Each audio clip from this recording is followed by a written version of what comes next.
कई लोग व्यासपीठ से अच्छी बात सुन नहीं पाते और आधी अधूरी बात सुन लेते हैं। कई लोग हमारा फोटो लगा लगा कर अपनी वॉइस निकाल कर, या वो कौन सा आजकल हुआ है ना, एआई से हमारी आवाज निकाल कर उससे वीडियो बना बना कर लोग डाल देते हैं।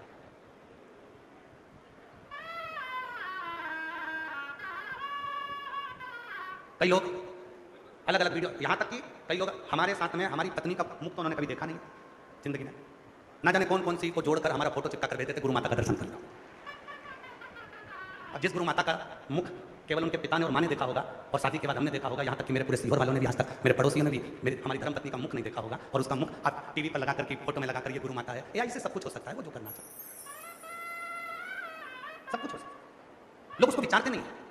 किसी ने कहा कि 10 बेलपत्र खजाओ, कोई ने कहा 5 बेलपत्र खजाओ, किसी ने कहा इतना खजाओ ना।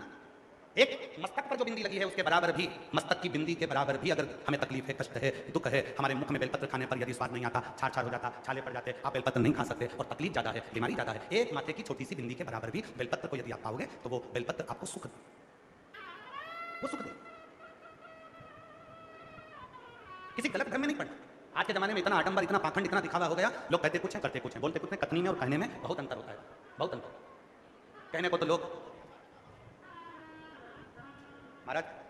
आज आप लोग कथा श्रवण कर रहे हैं और पूरी गरुड़ा की मंडी यहाँ पर बैठी हुई है, सारे व्यापारी गण बैठे हुए हैं। आप लोगों को एक बात कहना चाहूंगा इस व्यासपीठ से, जब सीहोर से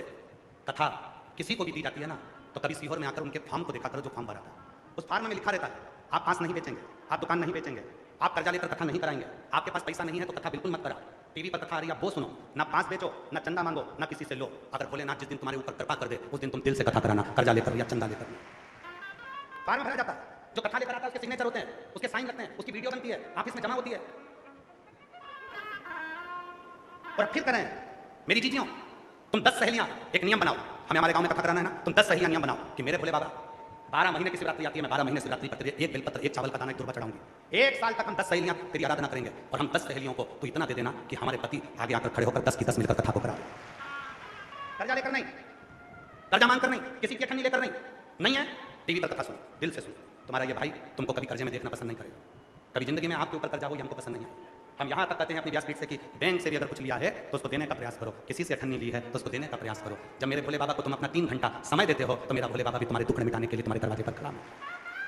कर्जा लेकर नहीं। और आज पूरे नगर खेड़ा सुधार सभा धरोडा अनाज मंडी के जितने भी भाई बहन हैं, जितनी भी धरोडा की सारी समाजें हैं, मैं उनको दंडवत प्रणाम करता हूँ, आपके चरणों को नमन करता हूँ। आप जैसे लोग संसार में नहीं होंगे जिन्होंने इस कथा को हृदय से अपनी हथेली पर संभाल लिया, शिव का रूप धारण कर। जी